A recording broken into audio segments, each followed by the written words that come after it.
Hi అండి, నమస్తే. నీ కమల్ని. ఈరోజు తారీఖు వచ్చేసరికి ఆగస్టు 23, 2026. సో మనం 8 ఎకరాలు మిరప వేసాం కదా.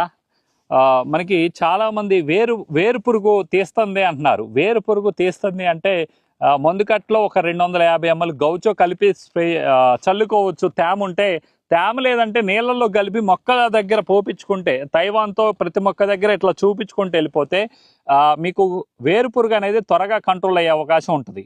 సో దాంతోపాటు నత్తలు అడుగుతున్నారు. నత్తల ప్రభావం విపరీతంగా ఉంది. నత్తల నుంచి ఎలా కాపాడుకోవాలని చాలామంది అడుగుతున్నారు. మీరు దొరికితే స్నేయిల్ కిల్ అనేది ఉపయోగపడుతుంది, పిఐ కంపెనీ వాళ్ళది.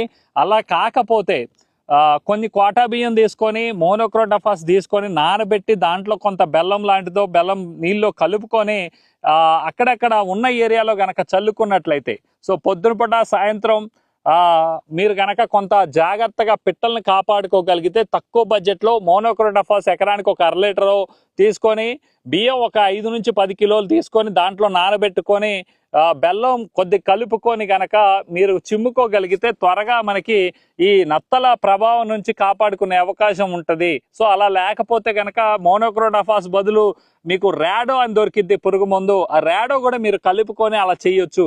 కానీ మీరు పొద్దున పూట నుంచి సాయంత్రం దాకా కొంత కాపలా ఉండి తెల్లారి మళ్ళీ గొర్రుపాటు కనుక చేసుకున్నట్లయితే ఎలాంటి పిట్టలు చనిపోకుండా ఉంటాయి. కాబట్టి ప్రతి ఒక్క రైతు కూడా మనం మనుగడ కొనసాగాలంటే పిట్టల ప్రభావం కూడా చాలా కాపాడుకోవాల్సిన అవసరం ఉంటుంది.